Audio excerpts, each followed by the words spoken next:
Good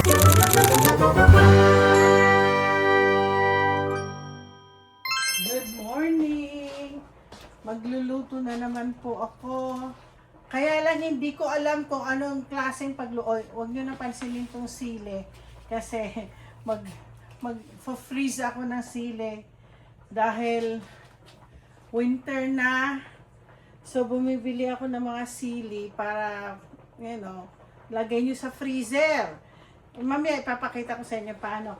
Pero ngayon, meron kasi akong mga pork na lulutuin. So may pork ako, sabi ko, ano kayo lulutuin ko? Inisip-isip ko, siguro gagawa na lang ako ng sarili kong version. Hindi ko alam kung pwede kong tawagin nilagang baboy. Di naman, kasi lalagyan ko po siya ng stock. Or gagawin ko siyang parang pochero. Pero, kasi, kaya lang,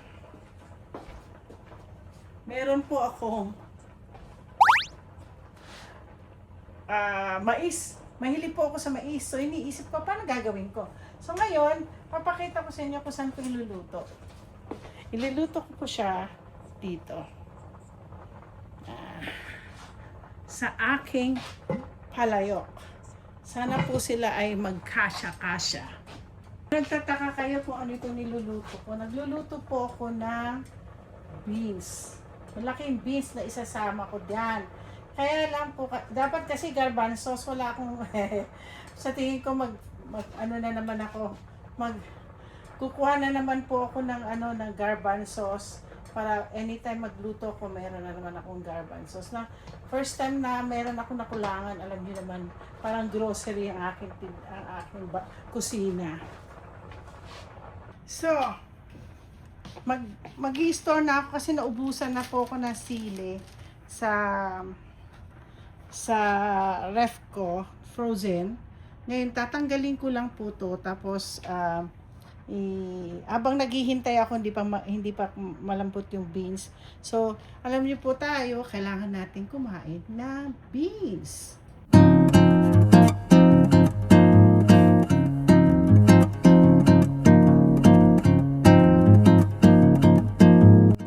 So guys, natapos ko na.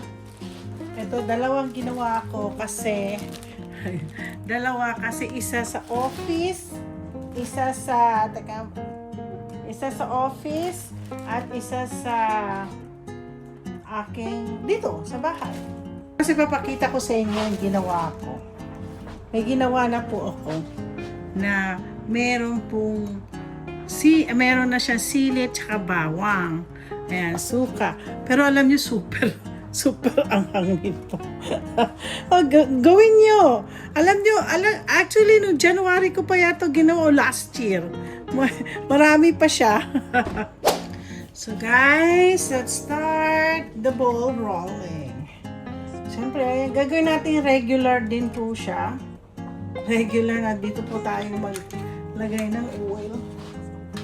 Ganun din.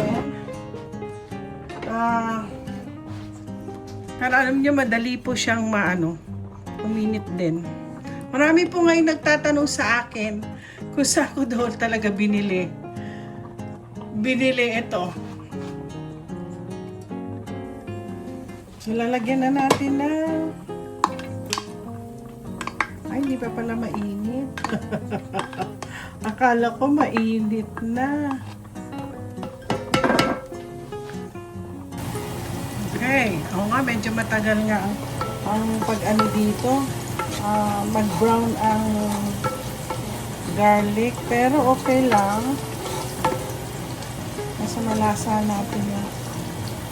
Okay, lagyan ko natin ng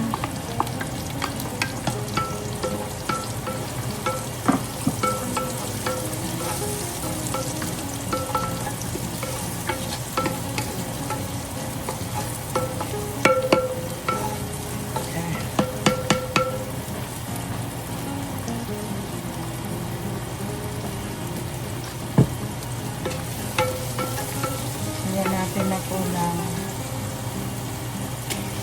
pork.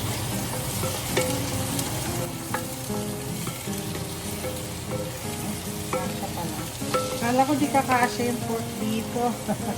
So, ilalagay ko na siya lahat. Ah. Lalagyan ko kaya ito ng patatas. Sige na. Tama na. Ay, may mais kasi ako.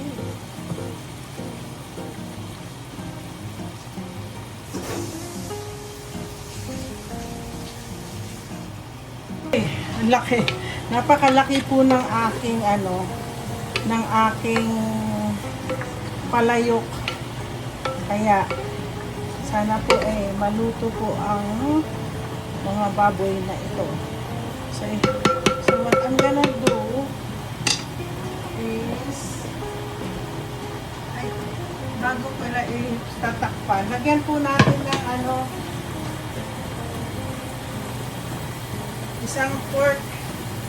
isang pork cubes. Lalagay natin isang pork cubes at isasarap ko siya. Yan. Okay, tingnan natin. Ay, ganda.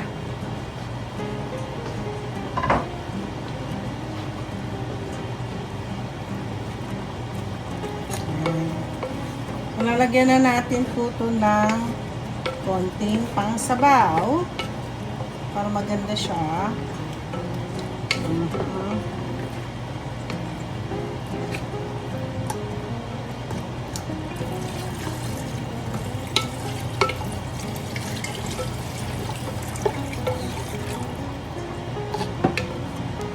So guys, medyo nagbago isip ko na instead na gagawa ako ng tawag nito, ito po, yung pork, syempre lalagyan ko niyan yung beans. Diba sabi ko sa inyo, lalagyan ko nito. Ay, nag-isip ako mamayang hapon na lang kaya mag-ano ko ng baka. At ito na lang, magnilaga ako ng baka.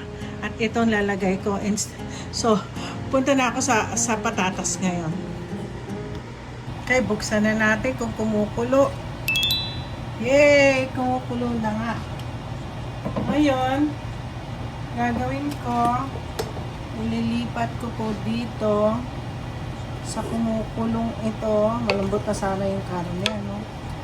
Sige, habang sasabayan na lang nito. Itong beans.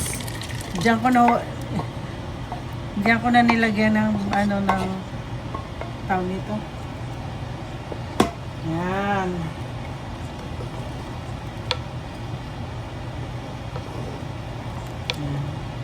So, kailangan natin, lalagyan ko ng ko.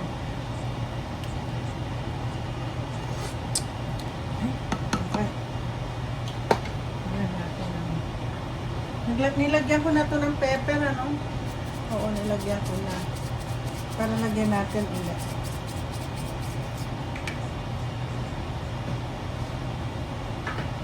Konti lang na salt.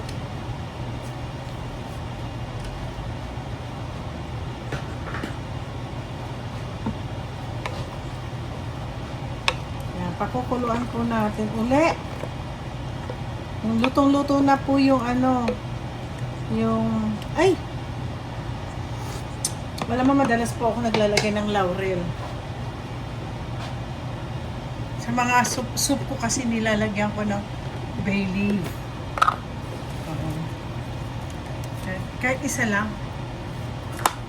Si Rowell ayaw niya yan.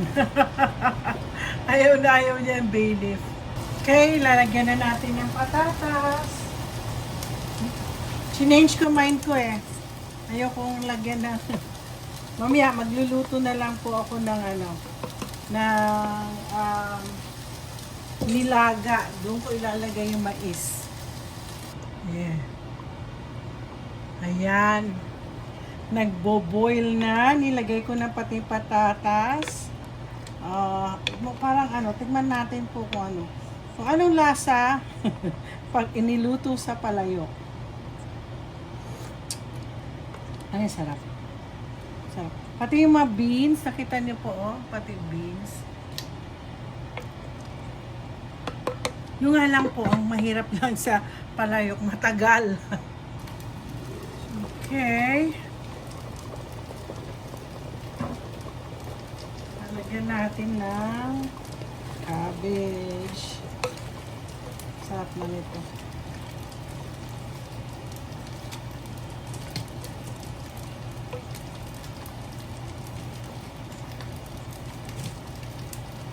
Tagal. Kanina inumpisahan ko na 7 o'clock. 7 o'clock. Itong 9 o'clock na oh. Yun. Yun lang difference lang po kasi sa palayok mukhang matagal. Pero siguro masarap to kasi syempre palayok. So anyway, takpan natin na para maluto yung gulay. So ito na po, luto na. Ngayon, paglalagay ako ng konti sa sabaw, yung kahit nasa sabaw lang, tsaka konting karne. Yan. Para matikman natin. Ngayon po, ito po ang caution dito sa palayok. Kasi po ang ginagamit ko po electric, no? So tapos magtatagal po 'yan, mainit pa rin siya. So kailangan tatanggalin.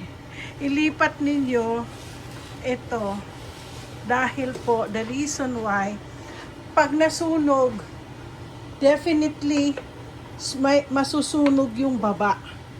Yung baba. Oo. Avoid natin siyang masusunog, okay?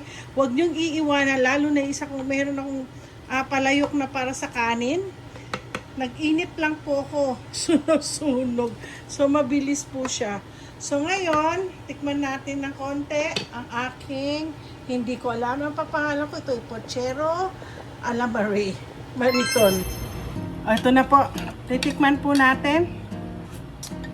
Yung beans luto na. Malambot. Yung karne. Malambot.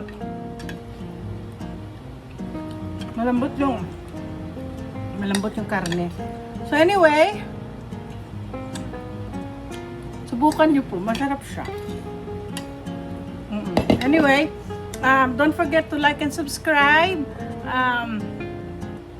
Puchero na lang tawag natin dyan.